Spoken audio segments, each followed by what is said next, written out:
TDP ప్రధాన కార్యదర్శి మంత్రి నారా లోకేష్కు ఎలివేషన్ ఇచ్చే విషయంలో ముఖ్యమంత్రి చంద్రబాబు నాయుడు ఏ ఛాన్స్ను వదులుకోవటం లేదు. అమరావతి పనుల పునఃప్రారంభ విషయంలో కూడా అదే సీన్ కనిపించింది. ఆంధ్రప్రదేశ్ ఉప ముఖ్యమంత్రి పవన్ కళ్యాణ్కు ఏమాత్రం తగ్గకుండా మంత్రి నారా లోకేష్ను చంద్రబాబు చూసుకుంటున్నారు. కేబినెట్ సమావేశాల్లో ఒకవైపు ఉప ముఖ్యమంత్రి ఉంటే ఆయనకు ఎదురుగా మరోవైపు నారా లోకేష్కు సీటు కేటాయించిన సంగతి తెలిసిందే. గత కొంతకాలంగా ఇది సాగుతూనే ఉంది. ఈ విషయం ప్రతి ఒక్కరూ చూస్తూనే ఉన్నారు. ఆంధ్రప్రదేశ్ రాజధాని అమరావతి పనులను శుక్రవారం నాడు ప్రధాని నరేంద్ర మోడీ అట్టహాసంగా ప్రారంభించబోతున్నారు. దీనికి సంబంధించిన ఏర్పాట్లు ఇప్పటికే పూర్తయ్యాయి కూడా. ఇదే అంశానికి సంబంధించి ప్రధాన పత్రికలు అన్నింటిలోనూ ఫుల్ పేజీ యాడ్స్ ఇచ్చారు. ఈ యాడ్స్లో ఒకవైపు ప్రధాని నరేంద్ర మోడీ, మరోవైపు ముఖ్యమంత్రి చంద్రబాబు నాయుడు ఉన్నారు.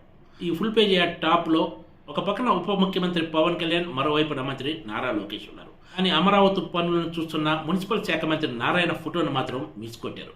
ఇది ఖచ్చితంగా మంత్రి నారాయణకు అవమానమే అన్న చర్చ అధికార రాజకీయ వర్గాల్లో సాగుతోంది.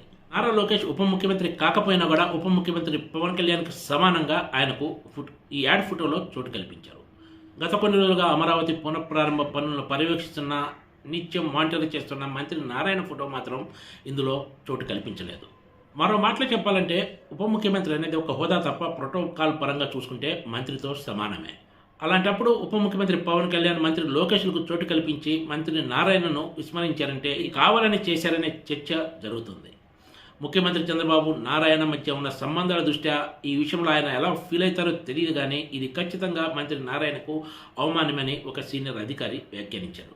ఆంధ్రప్రదేశ్లో కూటమి సర్కార్ రెండవసారి అధికారంలోకి వచ్చినప్పటి నుంచి కూడా మంత్రి నారాయణ క్షేత్రస్థాయిలో దీనికి సంబంధించిన పనులు పర్యవేక్షిస్తూ వస్తున్నారు. ఇదంతా కూడా చంద్రబాబు ఆదేశాల ప్రకారమే సాగుతున్నా కూడా ఆయనే ఈ విషయాలను దగ్గరుండి చూసుకుంటున్న సంగతి ప్రతి ఒక్కరికి తెలిసిందే. జగన్మోహన్ రెడ్డి హయాంలో సాగిన తరహాలోనే కూటమి సర్కార్లో కూడా ముఖ్యమంత్రి చంద్రబాబు నాయుడు వ్యవహరిస్తున్నారనే విమర్శలు ఉన్నాయి. ప్రభుత్వం అంటే ముఖ్యమంత్రి చంద్రబాబు నాయుడు, ఉప ముఖ్యమంత్రి పవన్ కళ్యాణ్, మంత్రి నారా లోకేష్ల అన్న చందంగా ఈ ప్రభుత్వం వ్యవహరిస్తుందని కొంతమంది మంత్రులు కూడా అభిప్రాయపడుతున్నారు. ప్రభుత్వంలో ఏ మంచి జరిగినా కూడా క్రెడిట్ మాత్రం మంత్రులకు ఇవ్వకుండా ముఖ్యమంత్రి చంద్రబాబు నాయుడు, నారా లోకేష్లే అంతా చేసినట్లు ప్రొజెక్ట్ చేసుకునే ప్రయత్నాలు చేస్తున్నారు. దీనిపై కూడా చాలా విమర్శలే ఉన్నాయి. ఇప్పుడు అమరావతి పనుల ప్రారంభం సందర్భంగా ఇచ్చిన ప్రకటనలో కూడా ఇదే విషయం మరోసారి స్పష్టమైందనే చర్చ సాగుతుంది. Please subscribe TGTV.